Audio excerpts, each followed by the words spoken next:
people are awfully forgiving, or they just don't understand, what's been done to them. We are at an epochal shift. We're at a point where the West could tip into complacent and quite well-off redundancy, or we could play a decisive role in the future. What the banks did was reprehensible.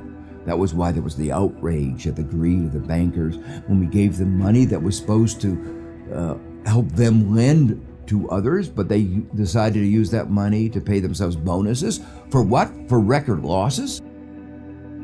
We are governed by corporations today, often by corporations that don't have very much interest in the United States of America. I don't know what happened, man. What happened to the United States? It went so far in the ditch. At what moment did it all go bad? Was it disco? Was it Donna Summer? Is that what killed America?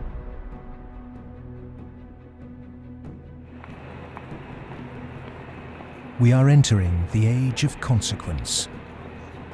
A rapacious financial system, escalating organized violence, abject poverty for billions, and the looming environmental fallout are all converging at a time when governments, religion, and mainstream economists have stalled.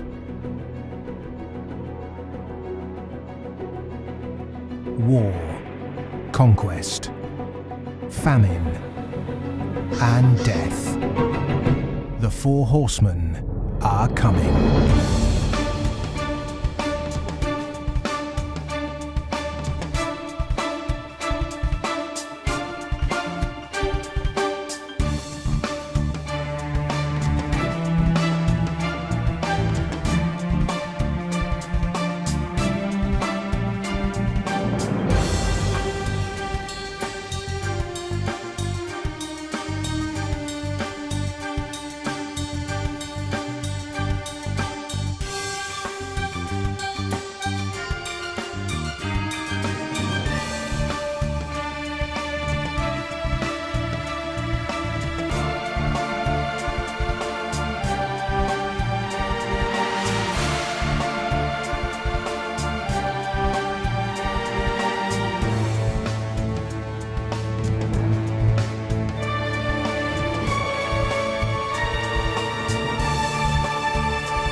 This is not a film that sees conspiracies.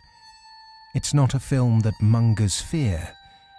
It's not a film that blames bankers or politicians. It's a film that questions the systems we've created and suggests ways to reform them.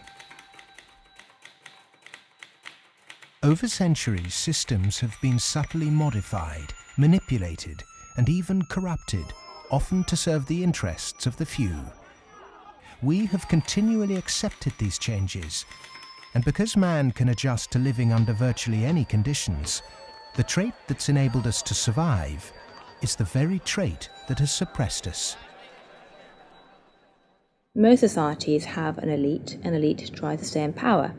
And the ways they stay in power is not merely by controlling the means of production, to be Marxist, i.e. controlling the money, but by controlling the cognitive map, the way we think. And what really matters in that respect is not so much what is actually said in public, but is what is left undebated, unsaid. For centuries, gatekeepers have manipulated our cognitive map. But in 1989, a computer scientist by the name of Tim Berners-Lee implemented the first successful communication between an HTTP client and server. The World Wide Web was born. It has since unleashed a tsunami of instantly accessible, freely available information. Just as Gutenberg's printing press wrestled control of the cognitive map away from an ecclesiastical and royal elite, today the internet is beginning to change governments, finance, and the media. We are at the cusp of change. But to enact it, we must first understand the things that have been left unsaid for so long. To do that, we need context from people who speak the truth in the face of collective delusion. Because to understand something, is to be liberated from it.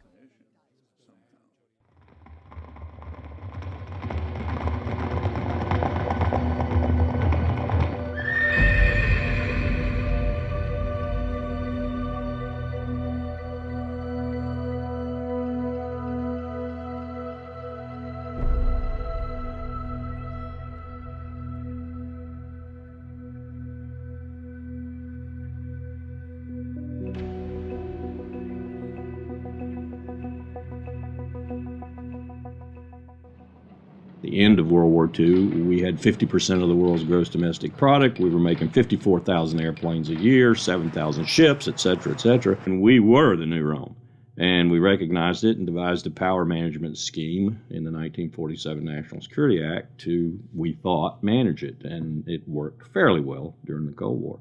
But we haven't done anything since, and I think that's another sign of our inability to grasp the new world, if you will.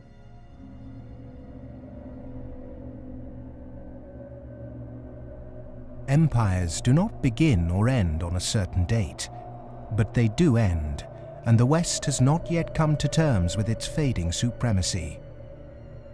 At the end of every empire, under the guise of renewal, tribes, armies, and organizations appear and devour the heritage of the former superpower, often from within.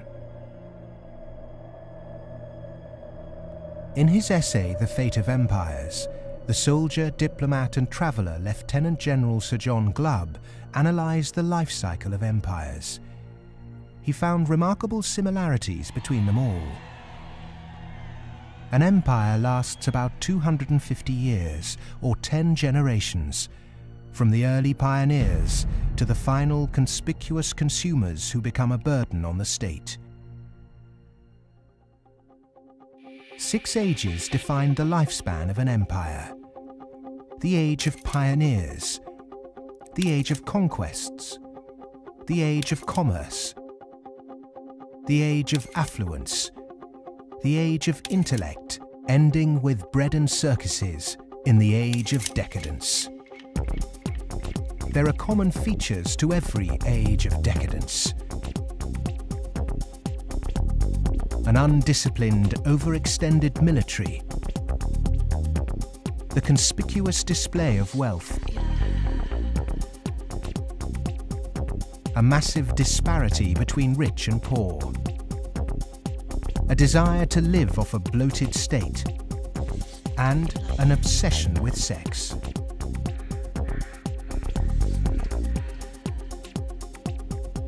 But perhaps the most notorious trait of all is the debasement of the currency. The United States and Great Britain both began on a gold or silver standard, long since abandoned. Rome was no different. So it started on a principle that was very sound, and it was on a silver standard. But as it corrupted further and further and further, the Roman denarius got to the point where it was basically a copper coin, and they learned how to plate, and it was washed in silver, and in circulation the plating came off. And at the end, all the senators that really did at one time represent the people only were interested in representing how much wealth they could steal at the top. Great empire wealth always dazzles, but beneath the surface, the unbridled desire for money, power, and material possessions means that duty and public service are replaced by leaders and citizens who scramble for the spoils. Historically, all the signs of the demise of empire are beginning to develop. Some are more trenchant than others. This current financial and economic crisis, that sort of thing always accompanies the demise of empire. The people of Rome were constantly being distracted by the gladiatorial events, and the politicians knew that they did this. Whenever there was unrest among the people, they had a huge event going on, and they created a new event with lots and lots of gladiators, and every day we're doing that. That is a common trait of declining empires. And so today in the United States, for example, you find a tremendous emphasis on all kinds of television programs that distract people from what's really going on. Sports is a big part of that, as it was in the gladiator times. In essence, we've been lulled into a lethargy, and we've accepted it. Just as our sports stars today earn vast sums, so did Roman charioteers. In the 2nd century, one by the name of Gaius Apuleius Diocles amassed a fortune of 35 million sesterces in prize money, equivalent to several $1 billion today. Strangely, perhaps, there's another profession that is disproportionately hallowed as an empire declines. The Romans, the Ottomans, and the Spanish all made celebrities of their chefs. And this again is typifying the end of an empire, where things were so great, we have this last oomph of momentum that we used to be great, and we felt great, and we don't feel it anymore. So everyone is out searching for it. Well, maybe it's in the best food, or the best clothes, or the best music, or the best movies, or a reality TV show, or another magazine. But you can never get enough of what you don't need. What you need is a strong moral conviction that is pervasive throughout the society, and integrity reigns. There's a vast apathy. There's a vast amoralism, even a political nature to it. That is to say, there are vast numbers of people who don't give a damn. And so there's this natural, I suppose, entropy. Any living organism, which an empire is, of course, over time dies. Question is, how does it die? Does it die in a violent cascade of events, or does it die over a long period of time? The baby boomer generation were born into this age of decadence. Perhaps unwittingly, they've broken the unspoken intergenerational contract. Through unfettered consumerism, spiraling house prices, and a desire for eternal youth, the baby boomers have squandered future generations' inheritance. My generation, the generation right after my generation, I think we forgot that little phrase in the preamble to our Constitution, which says, and our posterity. All of a sudden it became us, period.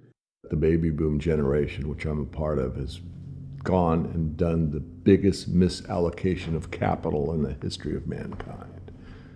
We have had cheap oil, or cheap energy is a better way to phrase it. We've had an abundance of ideas, and we have chosen a system and perpetuated it that is probably one of the worst ways to use the blessings that were bestowed upon us. And we are going to pay a price for that. Human beings are inconsistent and paradoxical. We hope for peace and immortality, but continually invent new ways to destroy each other. We're capable of the kindest, most noble acts and the most horrific atrocities. Human beings are complex creatures. I mean, for example, we're capable right now, at this minute, of acting in such a way as to make it likely, if not certain, that our grandchildren are going to face terrible disasters.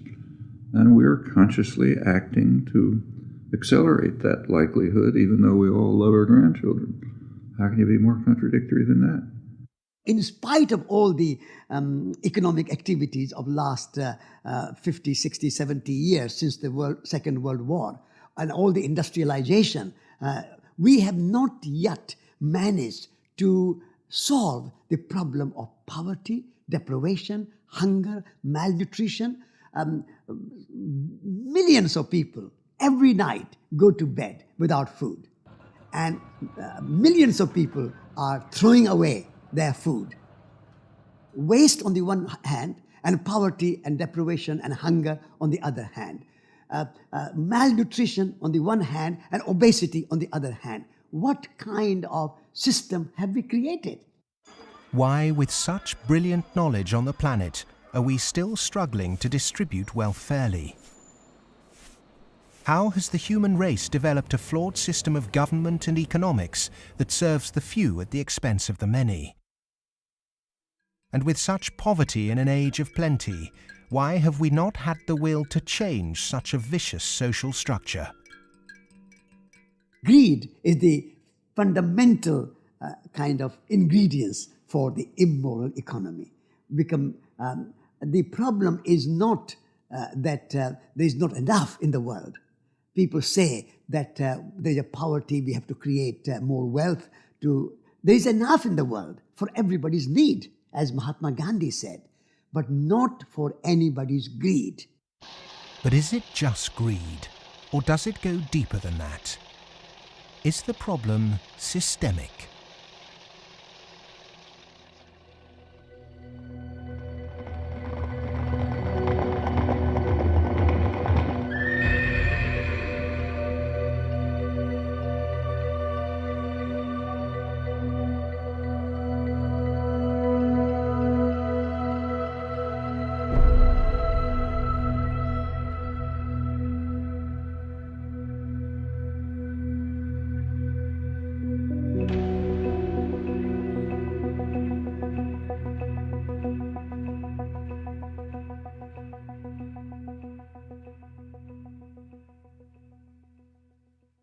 As a civilization, we've obviously had a great run.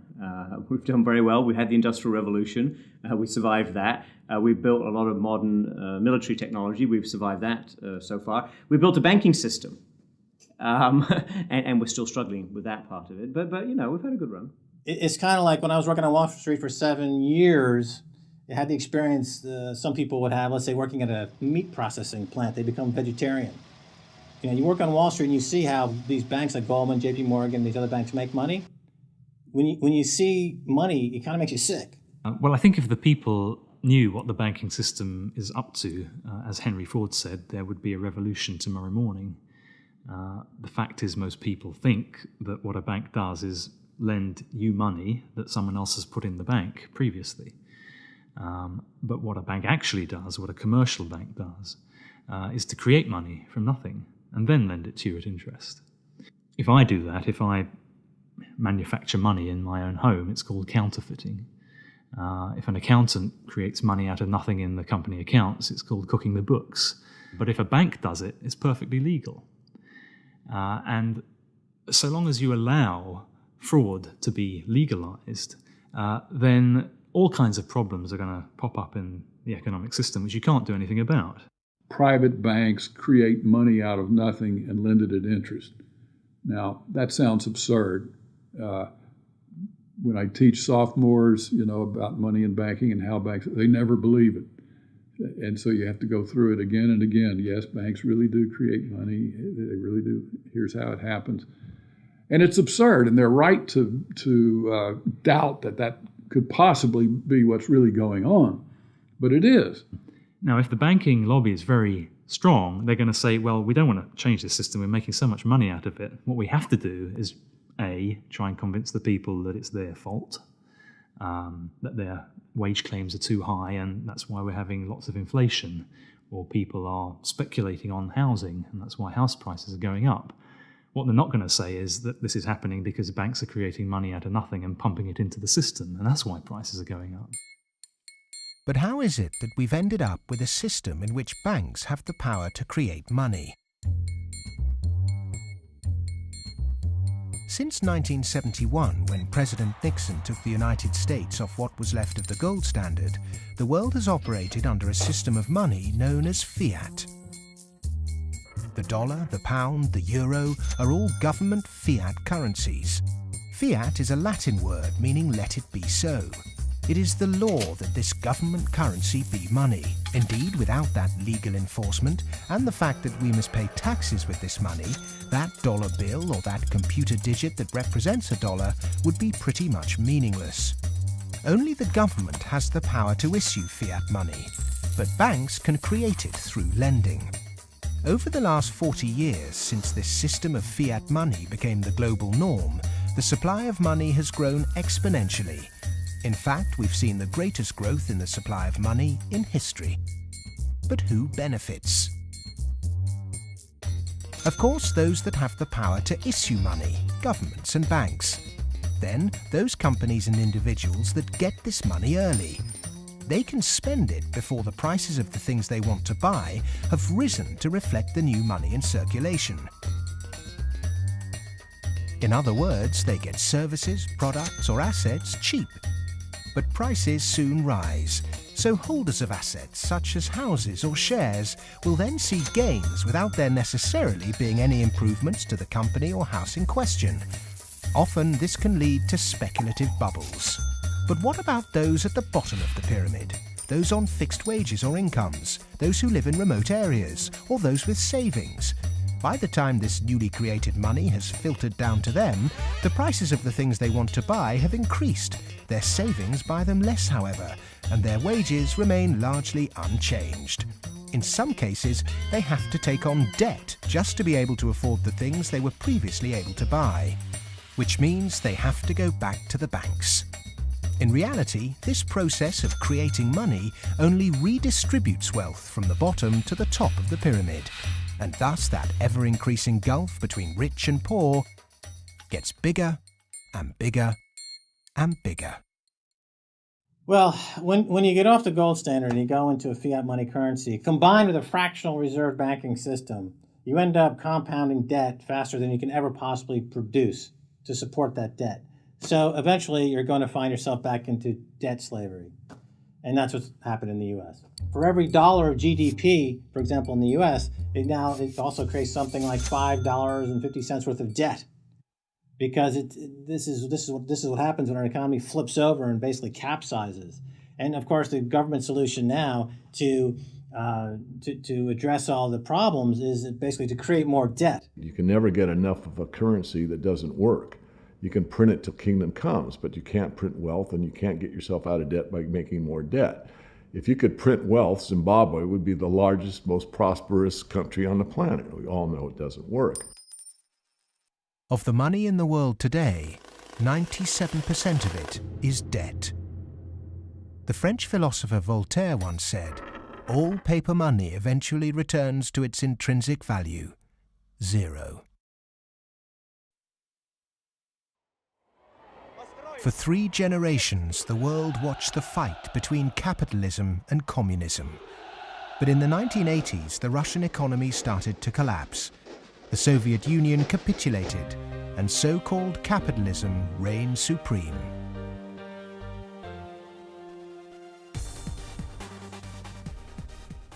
Before 1989, we had a battle between communism and the market. And in that battle, there was a sense of, let's not expose the flaws in the market economy. This is too important of a battle that you don't criticize our team while we're fighting their team. And their team, associated with authoritarianism, with a failure to deliver well-being to their society, it was very clear that if you had to choose between these two, which was better? Communism failed first for various reasons. I think it was inefficient, human rights, lack of respect, so forth.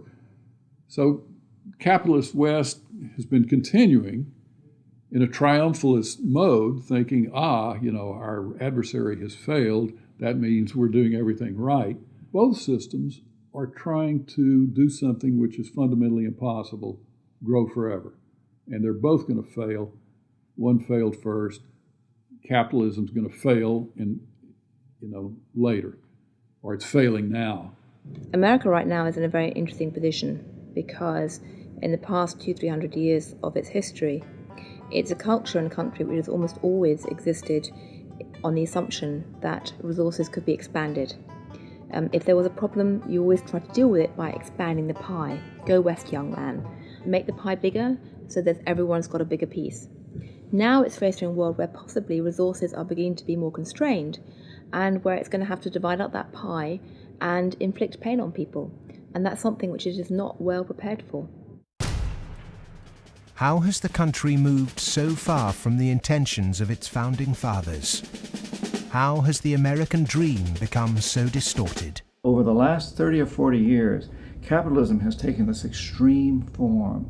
And a lot of it goes back to the economist Milton Friedman from the Chicago School and Ronald Reagan and Margaret Thatcher and others buying into these policies that really encourage people to take on huge amounts of debt, encourage privatization, smaller government supposedly, although bigger military, so actually the government spending goes up.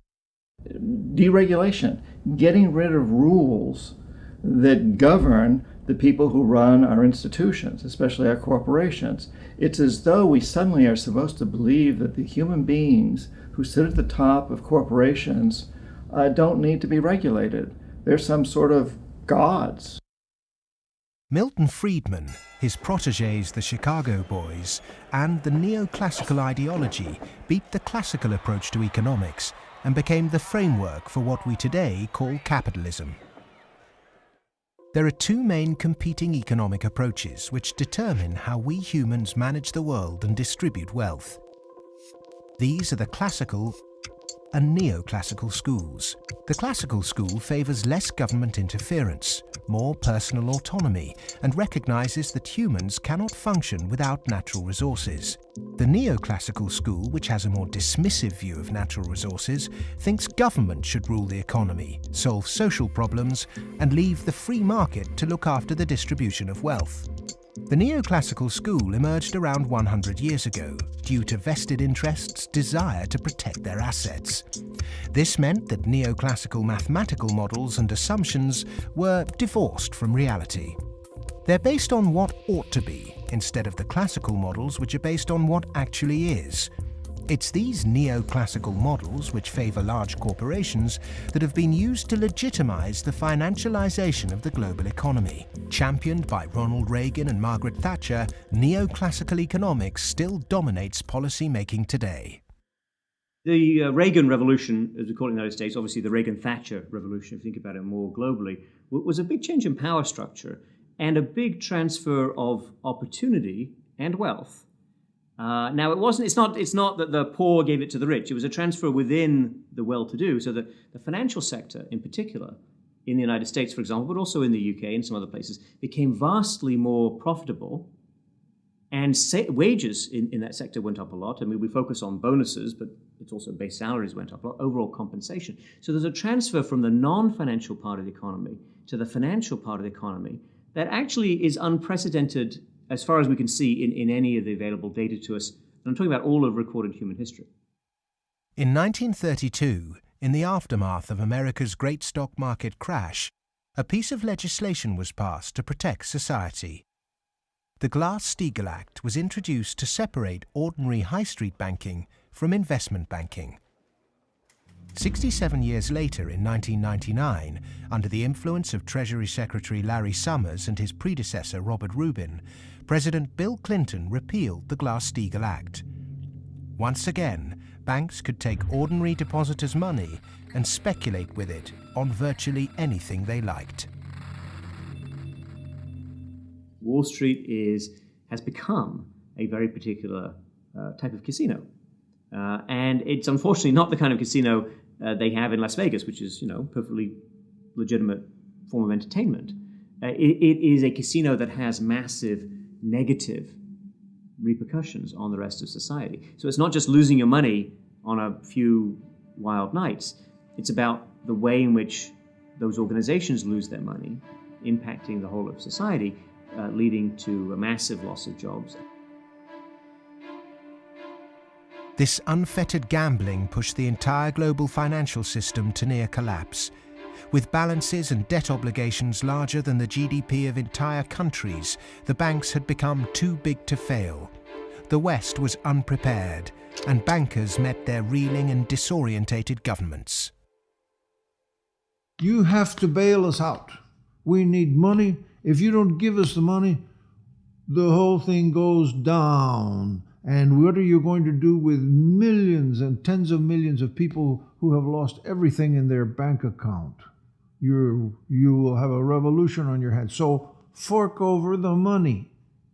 Borrow the money, create it out of nothing, and give it back to us, and so that we can face our problems and not go under, or otherwise. And this is what Mr. Hank Paulson did in the U.S. Congress. He went there one day and he told them, well, look, we need $700 billion, and we need it now, or else. Is this system we call capitalism really capitalism? In a capitalist system, government is supposed to be small. But today the state is more bloated and invasive than it's ever been. Individuals and companies are supposed to operate in a free market. Good enterprise is rewarded with profit, and flawed enterprise with failure. But during the 2008 banking crisis, the people saw the Western economic system divided in a way they were told could never happen. Socialism for the rich, capitalism for the poor. And in America, for example, the banks that got in trouble got bailed out by the government. That's socialism. And people are arguing against socialism in America, and yet it's probably the most socialist country in the world right now. We have a system which isn't even a proper capitalist system. Rich people make mistakes that they don't get punished. Poor people make mistakes that they get punished. Yeah? Or even worse, that they don't make any mistake and they are forced to pay for the mistakes of the rich. When the taxpayer is footing the bill for the misplaced speculation of bankers, then suddenly, instead of the economy serving the human being is now in perpetual service to amoral financial organizations.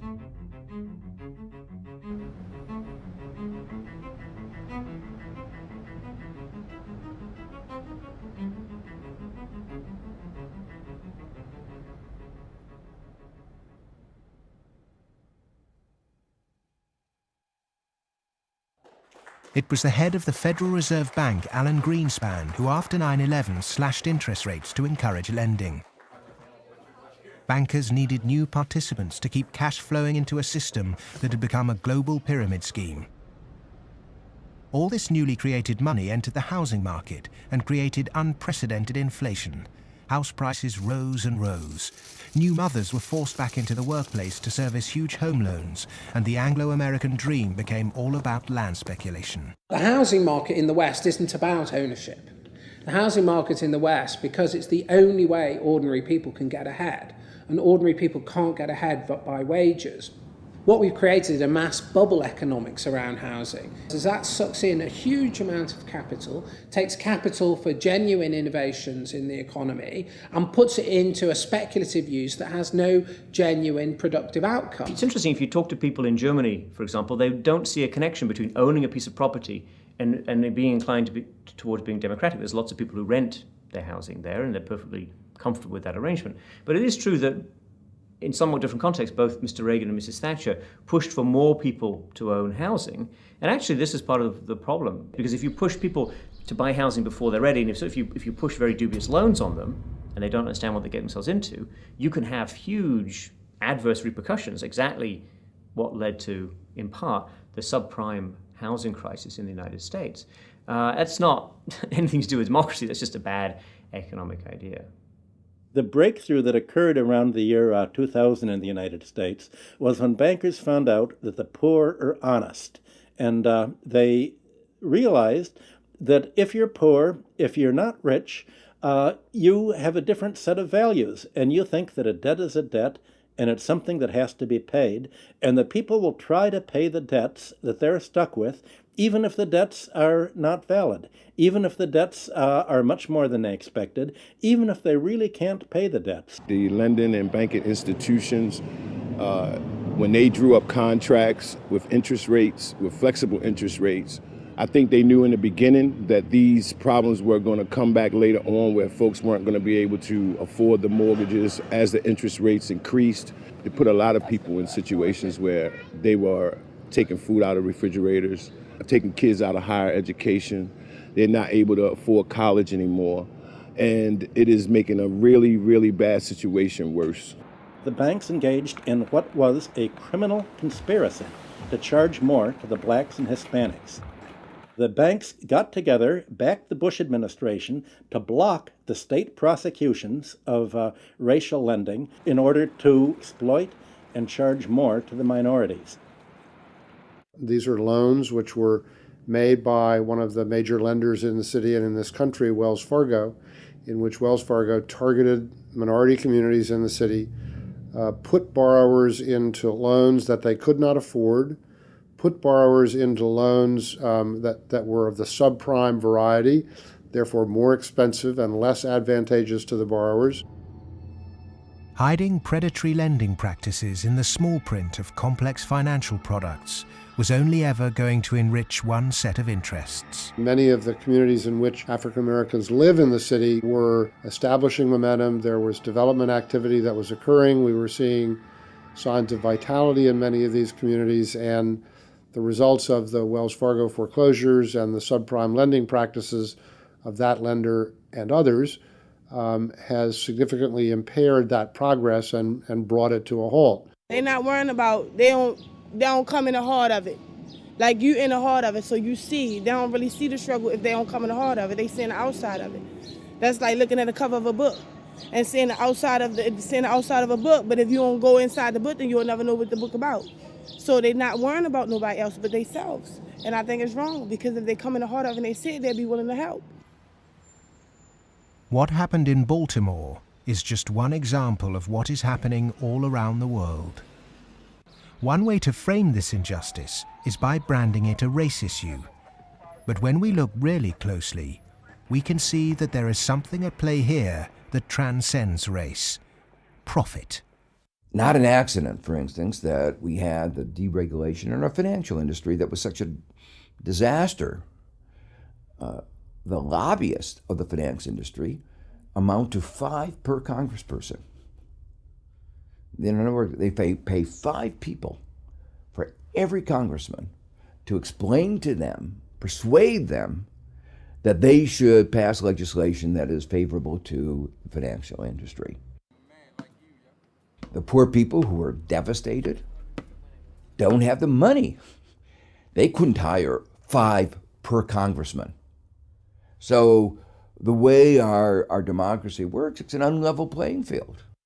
The financial sector has acquired enormous power, partly through political contributions, so buying favors, but mostly through ideological control, convincing people that finance is good, more finance is better, and unregulated finance without limit is best. And that is really the cornerstone of this, what we call in the United States, the Wall Street-Washington corridor. I mean, if people need any proof as to who's controlling Washington, when the bailout came after Lehman Brothers collapsed, 80% of the population was against the bailout. Notwithstanding that, the Congress passed the bailout, just showing, in my view anyway, that it's really under the control of banking interests. It's not a reflection of good democracy when a company, a group of companies, an industry, says our interests are more important than the national interest. How can that happen? Very easy. That's the role of campaign contributions, lobbying, in America's political structure. We have a flawed democracy. This is an advanced oligarchy in the sense that its main mechanism of control, if you like, is through convincing people that you really need, for example, the 6 biggest banks in the United States in the particular form they exist today, with the very light level of regulation. And if you don't have them, if you try to change that, all kinds of awful things will happen. And this is not really blackmail. I mean, it sounds like blackmail, but they convince you it's not blackmail, it's just that's the way the world is. There's nothing you can do about it. Oh my goodness, you just have to cooperate with them. It's very clever. The Fed is essentially the lobbyist for the commercial banking system. When you say you want to turn regulation over to the Fed, you're saying the financial sector and Wall Street should be self-regulated. And Wall Street has veto power over whoever is going to be the head of the Federal Reserve. As long as you give veto power over the regulators to Wall Street, as long as you pick the bank regulators from the banking industry itself, you can forget any thought of calling it regulation. It's deregulation, and to call it regulation instead of deregulation is using Orwellian doublethink. Democracy is government by the people. Plutocracy is government by the rich. In a typical plutocratic state, economic inequality is high, social mobility low, and because of continuous exploitation of the masses, workers find it nearly impossible to climb out of poverty. The equal voting rights movement in the early 20th century abolished a system where rich people had more votes than poor people. But today, lobbying has put pay to that and reduced the American political system to a mere clearinghouse for the concerns of the rich.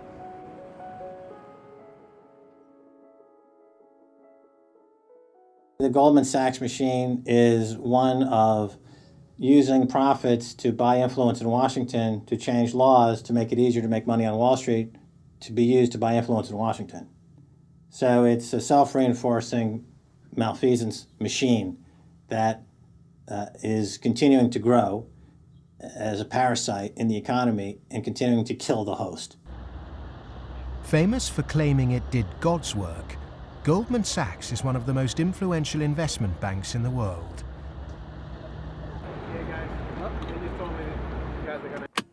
Its alumni often occupy positions of great influence in governments and central banks. In September 2008, barely a month before the stock market crash, Goldman, supposedly a pillar of the free market, changed its banking status from investment to commercial. This meant it was now eligible for state protection. Socialism for the rich, right there. Goldman Sachs are extremely efficient at what they do. Their task is to make money. They make bank robbers like Willie Sutton look like modest amateurs. They're huge bank robbers, but it's legal. The system is set up so that they can do it. In the recent years, they've been selling securities put together from mortgages that they knew were worthless. So they're selling these things to unwitting consumers, making a ton of money on it. Meanwhile, they're betting that they're going to fail because they know that what they're peddling is rotten. So they placed bets with it's called credit default swaps and other things with a huge insurance company, AIG, and that was insuring Goldman Sachs against the failure of the stuff they're peddling. During America's subprime collapse, Goldman traders Michael Swenson and Josh Birnbaum made a $4 billion profit by short-selling junk mortgages. Backed by Dan Sparks, internally Goldman Sachs called their position the Big Short and bet against their own clients. Senator Carl Levin called Goldman Sachs chief executive Lloyd Blankfein to a Senate subcommittee to testify under oath. Much has been said about the supposedly massive short Goldman Sachs had on the U.S. housing market. The fact is, we were not consistently or significantly net short the market in residential mortgage-related products in 2007 and 2008. We didn't have a massive short against the housing market, and we certainly did not bet against our clients. Riding the Big Short in 2007 made billions of dollars for Goldman. And so far, they've got away scot-free with this massive heist. So they're now back bigger than before, richer than before, biggest profits they've had in history, huge bonuses. They're doing great. A lot of what they're doing has, in fact, probably maybe all of it, has almost nothing to do with the benefit of the economy. Can there be any objection to genuinely talented people earning big money if they bring something new and tangible to the world? If they take great personal risks with their own money and actually bring greater prosperity for all? In a free market, if I have a brilliant idea that I can run an automobile on grass clippings, as an example, and I produce that car, my motivation might be to make money. But if the market says, my goodness, this is the greatest automobile ever invented by mankind, and I make $1 billion, I've not only served myself, but I have served everyone else that needs transportation. And that is the brilliance of a free market, is that paradox that you can serve yourself and simultaneously serve others. And that's what it's all about. But how many of the general public have achieved greater prosperity through a banker's bonus? It was against the holy backdrop of St. Paul's Cathedral in London that Goldman Sachs vice chairman and mouthpiece Lord Griffiths gave insight into how certain bankers really think. The devoted Christian defended extortionate bonuses.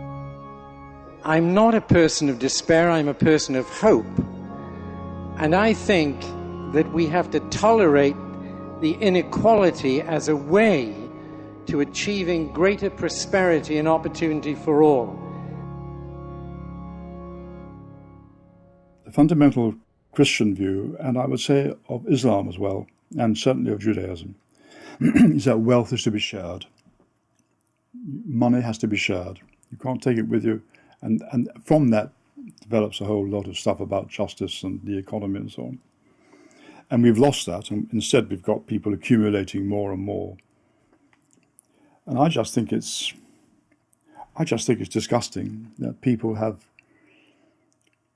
lost their homes, they lost their jobs, they can't pay their mortgages from bankers who made a big mistake and then paid enormous bonuses. I'm sorry, that is simply wrong.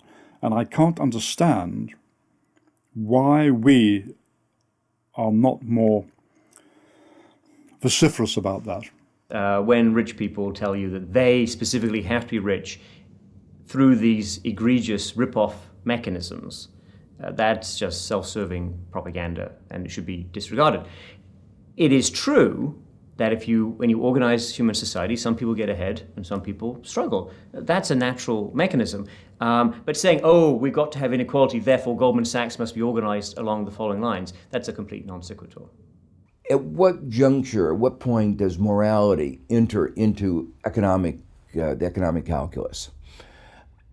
In a way, many people think that Adam Smith gave us a free pass, a way not to think about morality. Because what Adam Smith said was that individuals in the pursuit of their self-interest are led as if by an invisible hand to the general well-being of society. Now let me make it clear, Adam Smith didn't really say that.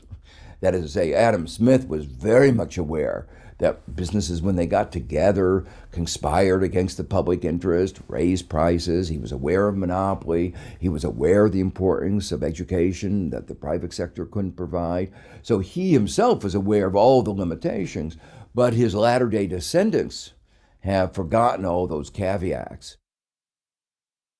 Adam Smith was the godfather of classical economics, but since its publication, his work has been used as a political football, financiers twisting his words to suit them.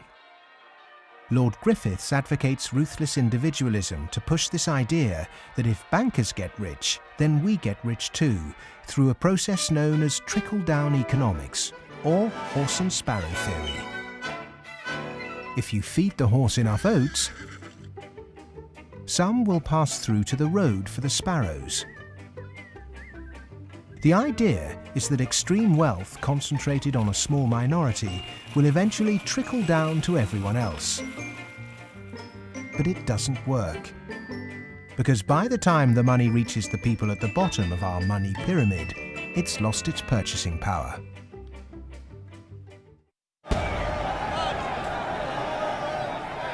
But the public are now confused as to why our political leaders have allowed this to happen, and quite naturally now ask why. Because our political processes are badly flawed. They're badly flawed because of the dependence on lobbyists, on campaign contributions. So that's why, my view, and a view I think of a lot of people, is that we have to restructure our political processes to give more voice to the ordinary citizen and less voice to the interest group, to the moneyed groups, to those who have taken such a large role in shaping our tax code, our regulatory regulations, and so forth.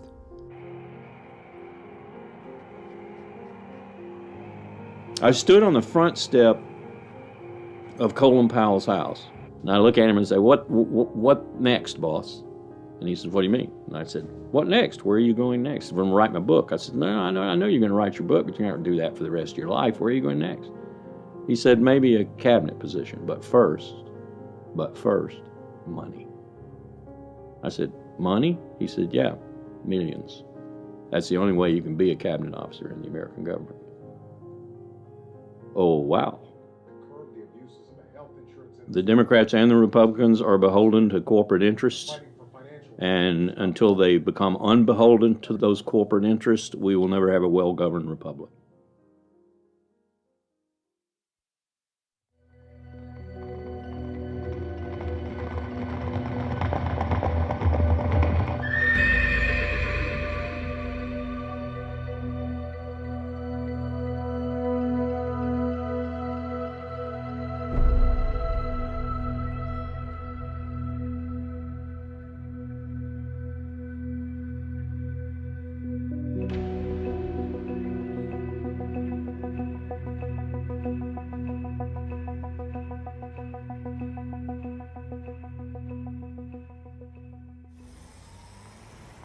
The inherent iniquity in our system of money, banking and politics has not just had consequences domestically, but also on a massive scale globally.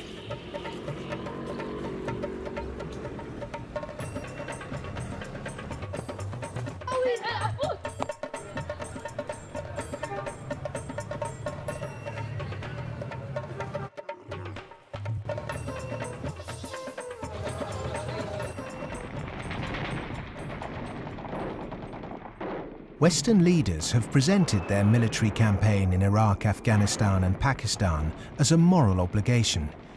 But are there other reasons for it? The first financial beneficiary of America's foreign policy is the military. In particular, those who supply it with arms and equipment. The military has won wars, but how successful has it been in its bigger aim to eradicate terrorism? The drone attacks not only failed, but they've created extra extremism. They've helped in radicalization of youth in the northwest frontier and also in certain parts of Punjab and Pakistan. And because time after time, and sometimes, there's a feeling that America does this deliberately to destabilize Pakistan. I'm not so sure about that, but I certainly think those people who actually support this policy, every time you kill 10, the so-called terrorists, you create 500 more because they see the drone attacks as an attack on a sovereign state of Pakistan. If they really wanted to flush them out, there was no need for a huge military operation in Swat, causing the entire district to become internally displaced persons. The population of Swat is 1.8 million. There are 2.3 million refugees in the country. The whole district has been emptied. This wouldn't have been necessary if they had carried out a surgical commando operation to get the militant leaders. But they allowed them to escape, all of them. After the military, the next financial beneficiary are those who win the contracts to conduct the rebuilding process. In the West, people might even feel optimistic when they hear that the US is pumping tens of billions of newly created dollars into developing nations to build infrastructure. But often this too doesn't seem to achieve the publicized goals. Is there another reason we give these countries aid? We economic hitmen have created the world's first truly global empire, and we've done it primarily without the military. We work many different ways, but perhaps the most common is that we'll take a third world country that has resources our corporations covet, like oil, and then arrange a huge loan to that country from the World Bank or one of its sister organizations. However, the money never actually goes to the country. Instead, it goes to our own corporations to build infrastructure projects in that country, power plants, highways, industrial parks, things that benefit a few wealthy families in that country as well as our corporations, but don't help the majority of the people at all. They're too poor to buy electricity or drive cars on the highways. They don't have the skills to get jobs in industrial parks, but they're left holding a huge debt. Infrastructure which has used heavy loans from the World Bank and IMF and made from grants from Western countries, they've all gone into benefiting the elite and the feudal classes. They have not benefited the people.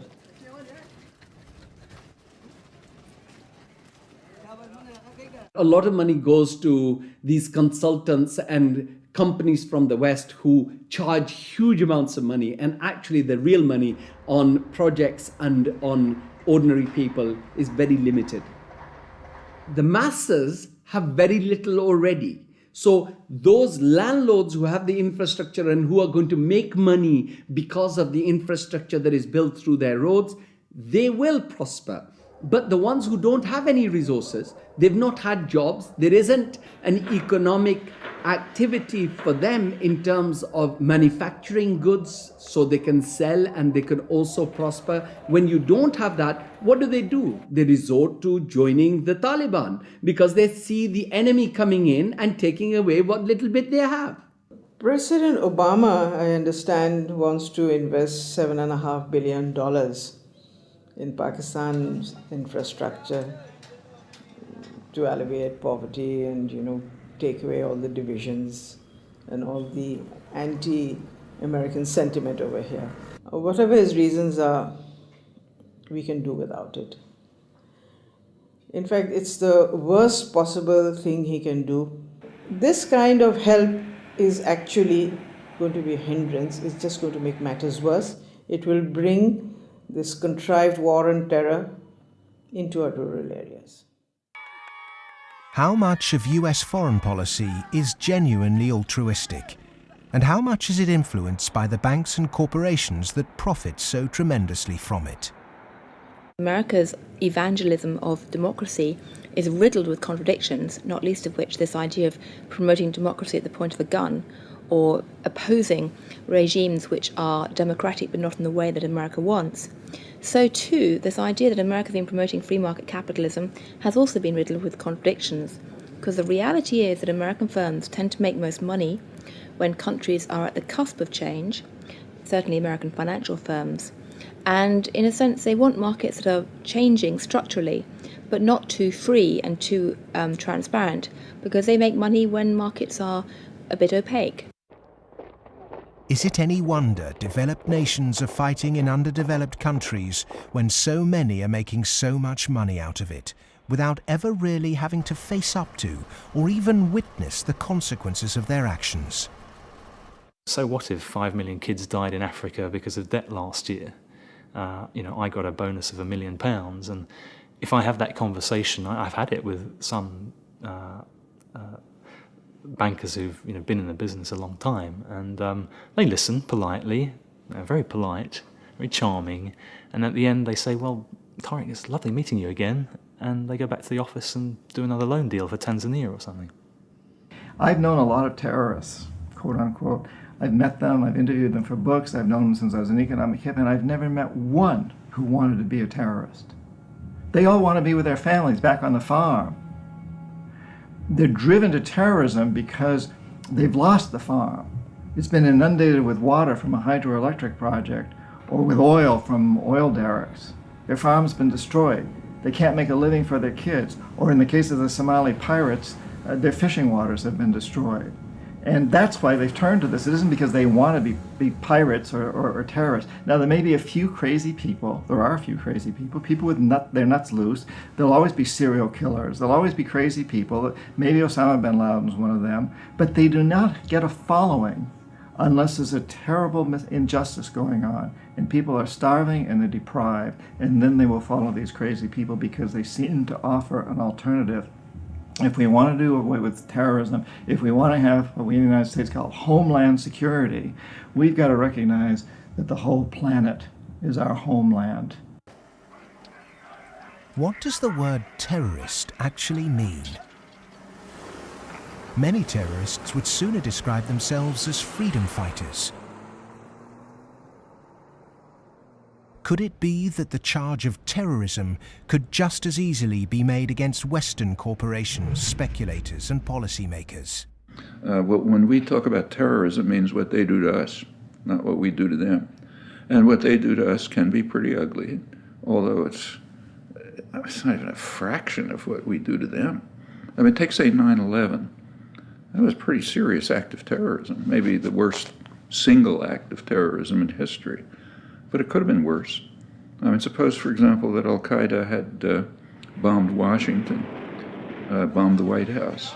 It killed the president, installed a harsh military dictatorship, brought in a bunch of economists who drove the economy into its worst disaster in history. Well, that would have been worse than 9/11. And I'm not making it up. It happened. What's called the first 9/11 in South America, namely in Chile. On the 11th of September 1973, the democratically elected Chilean president Salvador Allende was overthrown in a coup. A dictatorship under Augusto Pinochet was established that ruled Chile until 1990. There was the systematic suppression of all political dissidents. Thousands were imprisoned and murdered. Who was involved in that first 9/11? It's not hard to find them. Right in Washington and London and so on. But that's off the agenda. That doesn't count. There's a principle of ideology that we must never look at our own crimes. We should, on the other hand, exult in the crimes of others and in our own nobility in opposing them.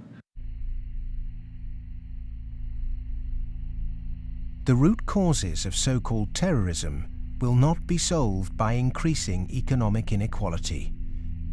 If governments really are serious about combating terrorism, then they must start with real structural reform back home. As long as banking empires chase infrastructure and debt deals in pursuit of profit, the West will continue to export injustice through finance. Millions more will be displaced. Terrorism will thrive, and neo-colonialism will continue to end more and more lives around the world.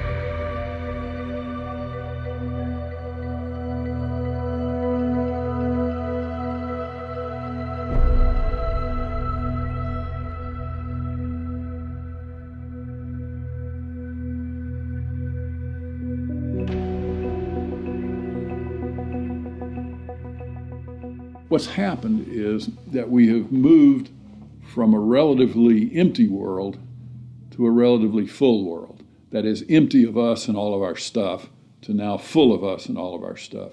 In my lifetime, the world population has tripled.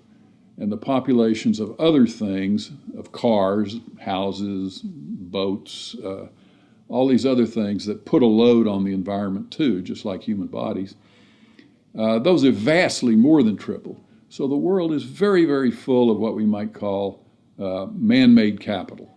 And it's becoming more and more empty of what used to be there, what we might call natural capital. We are the first generation, we in the rich developed world are the first generation to have got to the end of the real benefits of economic growth. For hundreds of years, the best way of raising the real quality of human life has been to raise material living standards. And that's what's driven the huge rises in life expectancy and increases in happiness and other measures of well-being. But all those have now come detached from economic growth. And although life expectancy continues to rise in the rich world, it's no longer related to the amount of economic growth a country has at all. And the same is true of measures of happiness and measures of well-being. The paradox is the more we grow, the more poverty we create. Our self-interested economic system seems to be continually missing a trick. So as we keep plundering the Earth's natural capital, is it time to rethink our Western definition of progress? When I look at the world, I look at it much the way Royal Dutch Shell looks at it. They have one of the best strategic entities in the world, private or public. And Royal Dutch Shell has posited two scenarios. One is called Blueprint and is obviously a planned corporate structure where world leaders get together and they think about things like energy transformation, planetary warming, and dwindling fossil fuels and so forth.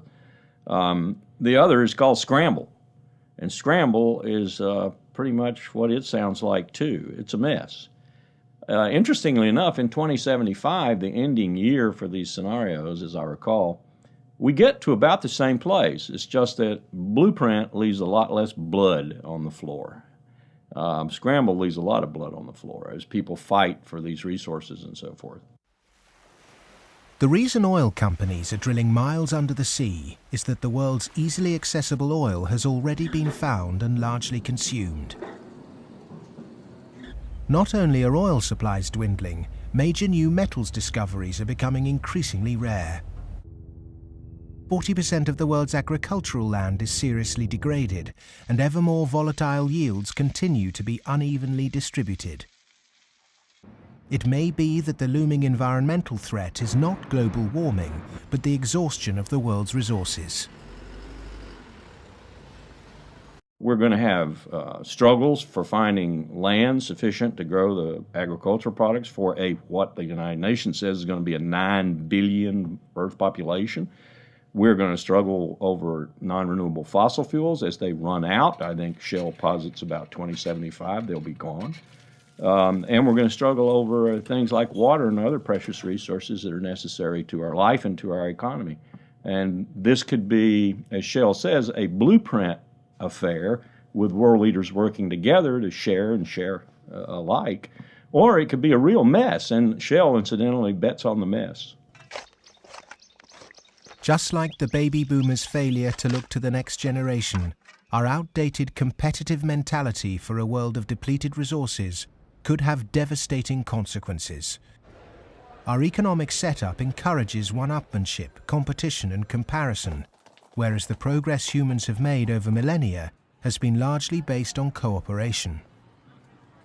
In any species, in almost any animal, there is always the potential for huge conflict, because with any species, all members of that species have the same needs, so they might fight each other for food and shelter and nest sites and territory and sexual partners, all that kind of thing. But human beings have always had the other possibility. We have the possibility to be the best source of support and love and assistance and cooperation, much more so than any other animal. And so other people can be the best or the worst. You can be my worst rival or my best source of support. In a progressive society, to meet our common economic, social and cultural needs, we must move from globalization to localization. The benefits of a communal sense of fellowship, responsibility and purpose in a life driven by production, not consumption, would lead to happiness and satisfaction. Indeed, we must ask, have our modern consumerist lifestyles made us happy? I think if one had been living in the 19th century and somebody had told you that 100 years later people were going to be living in this extraordinary wealth and comfort, with central heating and being able to throw away such a high proportion of our food as we do, we'd imagine that we'd be living in a state of extraordinary social harmony and everything would be rosy. And it's really quite remarkable, the contrast between, if you like, the material success of our societies and the social failure. The growth economy demands that we make consumption a way of life. He who dies with the most toys became the ambition, and retail replaced spiritual satisfaction. Unsurprisingly, sales of antidepressants skyrocketed. The fact is that the world economy over the last few years, a good share of my lifetime, has been built either on the military or on producing items that most people don't need and really don't even want when you come right down to it, but we all got to have them. Consumerism is driven by our extraordinarily social nature, that we want to have the stuff so we look good in other people's eyes. It's because I experience myself through other people's eyes, the feelings of shame and embarrassment or pride and maybe feeling envied, all those things. So, the goods are just a way of, if you like, mediating the relationship between yourself and others in this extraordinarily alienated hierarchy. What's really suffered is human relationships, family life, the things that really matter to us. And in the end, the only thing that makes human beings happy isn't money. It's very clear that past a certain level, you only get marginal gains from wealth. What really makes us happy is other people. It's our relationship with other people that's really been damaged by the last 30 years. We trust them less, we have less interaction with them, we bond less than ever before, we marry less and marriages are under more threat than ever before. And all the associations that represent sort of permanent, unconditioned human affection are being eroded or damaged. And that's the real legacy of the last 30 years. And in some sense, we've got to recover and rehumanize our lives. Otherwise, not only will they be nasty, brutish and short, but they'll be lonely. The West is coming to the realization that its human project is failing.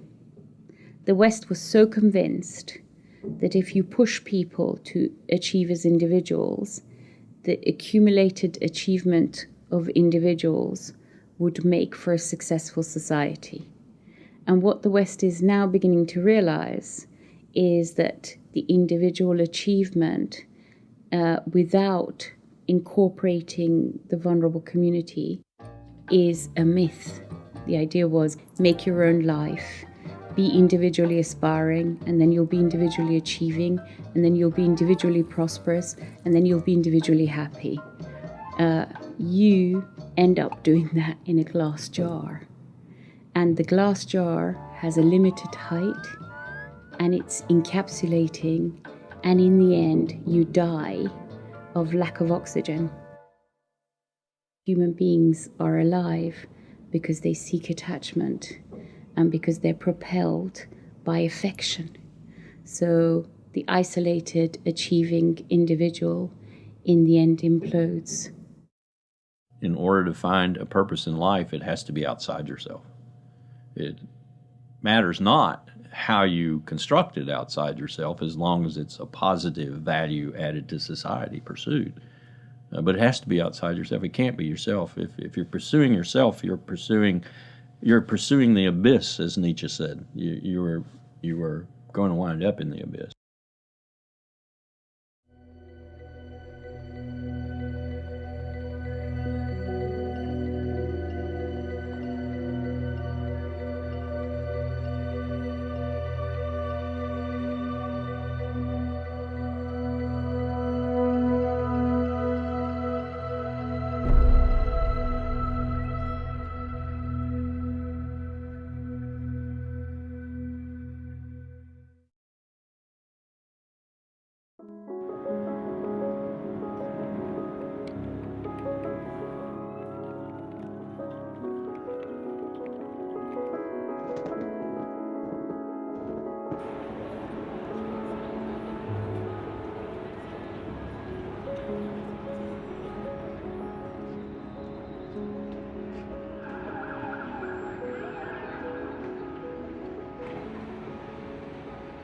One of the most powerful cultural frameworks that shapes the way we think today in the West is the Hollywood film construction. And it follows a particular cultural pattern in that there is a beginning, there is a middle and an end, there is drama, tension, there's resolution, there's usually a goodie and a baddie, and there's usually a story told through the medium of human beings. This Hollywoodization of the way that people communicate and the way they tell stories about themselves and view their recent history has very much impacted how we look at the financial crisis, in that people look at the beginning, the middle and the end. They look at the drama around Lehman Brothers and they wanted, say, a resolution, and they wanted baddies, they wanted sacrificial victims as well. So people have focused on a few individuals. And the idea that somehow it wasn't just one or two individuals who were at the root of the problem, it was a systemic problem, that actually almost everyone who participated was in some way guilty, either of outright negligence or simply failing to ask the right questions or simply failing to ask why money was so cheap for so many years. The idea that it was a systemic flaw is something which is very hard for people to grasp and even harder to depict as a good story. Perhaps there is this feeling of helplessness because we don't understand what the real problem actually is. Cleansing a few bad apples will not rectify the flaws at the heart of the Western economic system. A system that should be protecting people is in fact the very thing that's enabling our four horsemen to ride with such vengeance. The modern-day four horsemen: a rapacious financial system, escalating organized violence, abject poverty for billions, and the exhaustion of the Earth's resources, are riding roughshod over those who can least afford it. They gallop unchallenged because the cognitive map that's been put in place by our schools, universities, and our media does not encourage us to question accepted norms. Instead, there is apathy. In a sense, I think we're rather depressed societies. We've got used to the idea that there's nothing that can be done. There is no alternative, that, we're never going to deal with these environmental problems and we live in a dog-eat-dog society and that's it. I think what we have to take away from this is a recognition that most of these problems can be very substantially improved by making our societies more equal, reducing the income differences, and that also helps us to solve the environmental problems. We can reach a society that is qualitatively better for all of us. Well, the apathy is sort of engineered because you don't have any discussion of this in the public media. Hardly by surprise, the public media are owned by the real estate and the financial interests, and they're not going to explain to people the integration between the financial, insurance, and real estate sectors, the fire sector. There's this disinformation going on, passing the buck, denying what the real driving factors are. All of these are common strategies. In fact, even in education, you can see that banks have helped to set up universities. They've funded them. They fund think tanks. They have educational foundations. They own newspapers. All of this stuff is going on as a kind of propaganda exercise so that the people don't actually work out what the problem is. You should not assume because you don't have a background in economics or in law that these issues are somehow too complex for you. They're not complex at all. It's very simple. It's about power, and it's about democracy, and you understand that just as well as I do. One source of this disinformation is the neoclassical school of economics. These economists and academics have been successful in convincing the world that their models were gospel. But just as Gutenberg's printing press was revolutionary in the 16th century, today we're at the dawn of internet enlightenment, which will remove the cloud of ignorance upheld by academic and media gatekeepers. Education can be a form of mass mind control, and it's astonishing that today neoclassical economics continues to be taught in all Ivy League universities. I do get letters from students in economics departments at other universities. They're into some graduate program or something, and they say, John, I just read such and such that you wrote, and this is the kind of thing that interests me. I'm stuck in this program here in which, I can't even talk about any of that. What's your advice? What should I do? What they're teaching you is what you're going to have to oppose, a lot of it. I mean, some of it's useful. But so some of it's useful, go ahead and learn it. And the other reason for learning the rest of it is know your enemy. An individual might not be able to change the system, but they can change themselves. If we're not offered proper education, we must begin our own. And a good place to start is to become reacquainted with the classical economists, and with something that so few question, but that affects us all, our system of money. If the monetary system of the world is not reformed, then we are headed towards the end of industrial civilization. I won't say that we're going to the end of humanity, but it's just going to be an absolute collapse of our world as we have known it, because it cannot function on fiat money. And none of those who are responsible for this want to admit it, but that is the fact. The fiat system of money is a man-made law, and it's been abused. Is there a form of money whose law is not set by man? When you look at natural law and gold, I sort of describe gold as being a natural form of money. All of the gold that's been mined throughout history still exists in its above-ground stock. About the size of 2.5 Olympic swimming pools if you put all that gold together in one place. And the key is that this above ground stock of gold grows by about 1 3/4% per annum, which is approximately equal to New World population growth, and is approximately equal to new wealth creation. So as the net result of this is that you have this very good consistency in gold's purchasing power over long periods of time, because the supply-demand equation is very much in balance. To achieve human liberty, you really need to have sound money, and gold is the only way to do that, because only gold is outside of the control of politicians. With modern man-made monetary processes, a chronic excess of debt has built up at every level of society. Debt is now regarded as normal. It isn't. It's a form of slavery. But how much do we question our debt? And what should we now do about it? The classic example, most recently, of a debt cancellation was the German economic miracle in 1947. The Allies canceled all domestic and international German debts, except for the debts that employers owed their employees for the previous few weeks, and except for a basic working balance that everybody was able to keep in the bank in order to buy food for the next few weeks or so.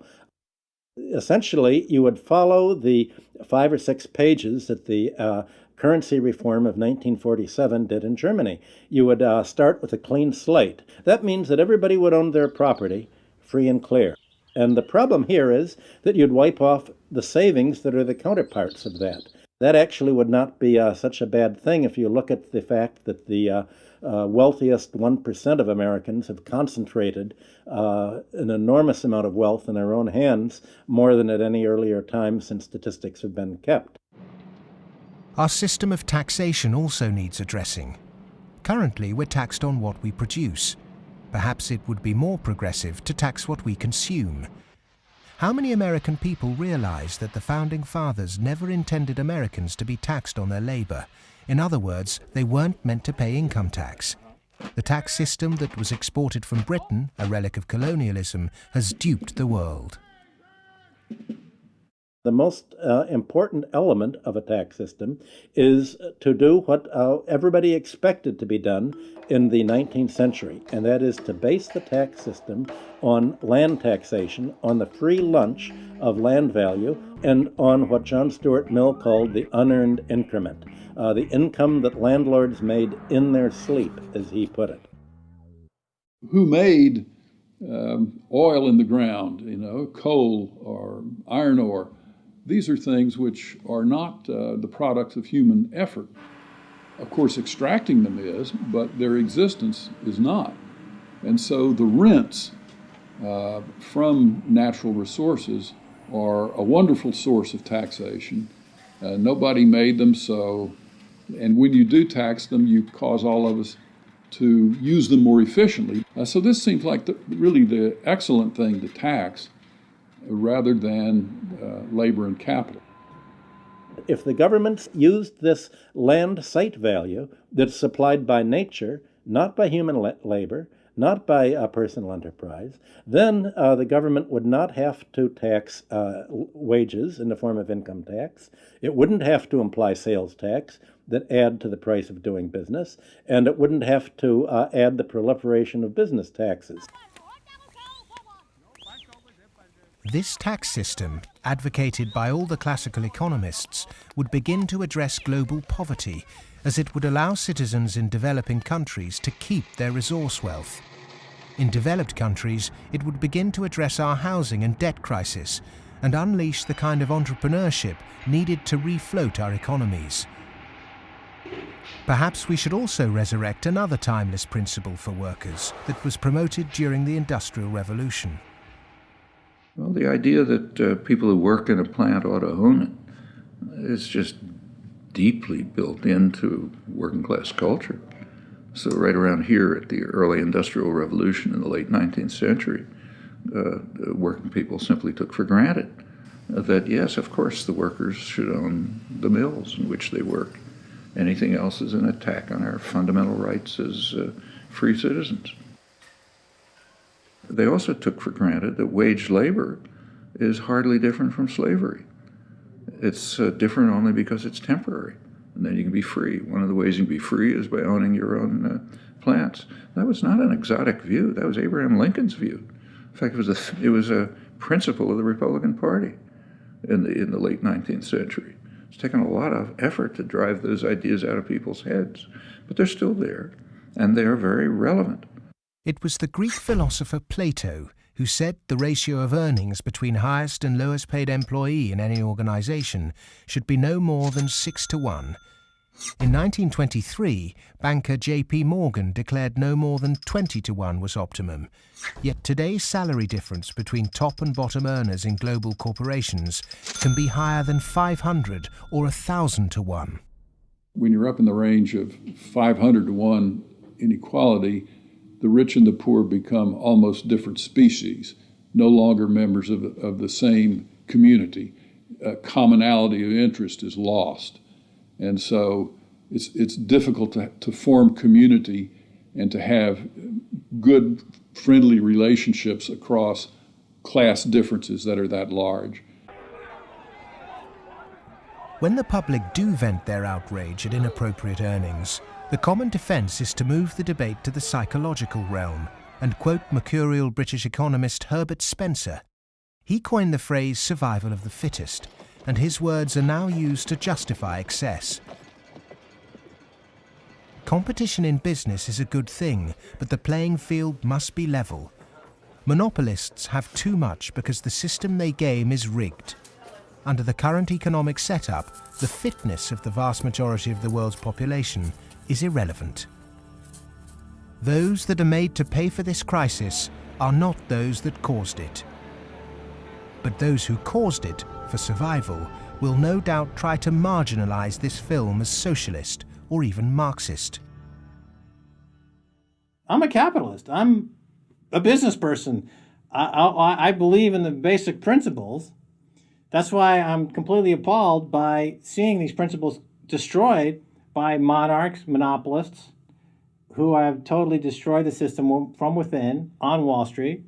And this is completely unacceptable. I'm a capitalist. I think capitalism can do it. It's not a question of getting rid of capitalism. It's a question of getting rid of this terrible form of capitalism. Capitalism, more broadly understood as market economy, not only has a future, I can't see the future of the world without it. But the question is, what kind of capitalism? What kind of market economy? A system of reformed capitalism built on independent money, a tax system based on consumption, not income, and employee-owned businesses would begin to build an economy that's not dependent on constant growth to service its debt. We've endured the so-called free market for centuries, but far from being free, it's led us to destroy nature and each other in a vain attempt to progress. It's absolutely ludicrous to suggest that somehow there is a scientifically defined boundary of the market that we should never change. And of course, that's what the free market economy wants you to believe. Because once they convince you of that and claim that, on top of that, claim that they have the truth because they are PhDs in economics, then they can tell you whatever they want, and then you'll have to accept it. But that's where we have to take these guys on. Politics is about drawing the boundary of the market. When you think about it, a lot of things have been taken out of the market over the last 2-3 centuries. 2-3 centuries ago, you could buy and sell human beings, child labor, a lot of things that you wouldn't imagine you could buy and sell today. So, over time, we have redrawn this boundary, and there is nothing wrong with redrawing the boundary again. Things that were considered absolutely reasonable in the 1850s, like selling any chemical on a street corner and telling you that it's a pharmaceutical drug that will be good for you, things like that were absolutely commonplace then, are now serious criminal offences. Well, the same thing will be true of active money management in 100 years. The breakdown we saw in the Great Depression and witnessed again at the beginning of the 21st century occurred because in the name of growth, much was taken out of the system by those who contribute very little. Multinational corporates and banks will always want to grow without having to compensate those people who actually do the work to produce the surplus. In the past, every time too much was taken by those who contributed little, people rose up to halt the violent practices enacted by a tangible enemy. Today, the question is, with such a formless enemy pervading every element of our economic and democratic process, can it be done again? Of course it can be done again. Look, it's a cycle. We're not debt peons, but maybe rats running around a little wheel in somebody's big cage somewhere. The finance rises. Finance becomes organized. You make a lot of money in banking. It's easy to go out and buy politicians. But the essence of democracy, the essence of American democracy, is this is a repeated confrontation, a repeated showdown. And in the 1830s, Andrew Jackson beat the second bank in the United States. In the early 1900s, Teddy Roosevelt beat J.P. Morgan and John D. Rockefeller. In the 1930s, Franklin Delano Roosevelt, FDR, beat everyone from Wall Street. And now we have to do it again. the one single thing that makes me optimistic rather than cynical, pessimistic, is my students. First, I do not see the desire to go to Wall Street amongst them. I see the opposite. Second, I see a disdain amongst them for people who are motivated. Not just they don't want money, I see a disdain amongst them for people who do just want money. The crises we face today are created by humans. And what is created by humans can be changed by humans. So we are all capable of transforming our world. Revolutions are philosophical.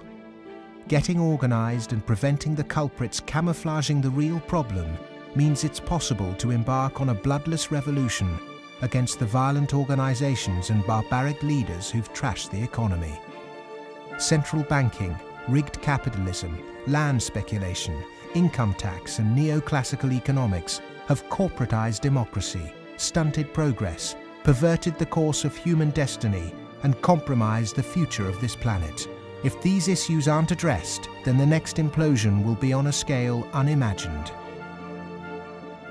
Whatever the propaganda, at the beginning of the 21st century, central banks' unregulated cheap money pumped up land values, which created an unsustainable asset bubble in a world that once again operates a rigged tax system that enriches entrenched privilege. Neoclassical economics have ruined life for the bottom billions, tempted everyone into intergenerational conflict, and created massive suffering that has no limits. Human beings go mad in crowds and come to their senses slowly and individually. History is littered with examples of people who threw themselves off the yoke of oppression to adopt radical change, only to end up with popular new rulers that maintained the status quo. To really understand something is to be liberated from it. Dedicating oneself to a great cause, taking responsibility, and gaining self-knowledge is the essence of being human. A predatory capitalist's truest enemy and humanity's greatest ally is the self-educated individual who has read, understood, delays their gratification, and walks around with their eyes wide open.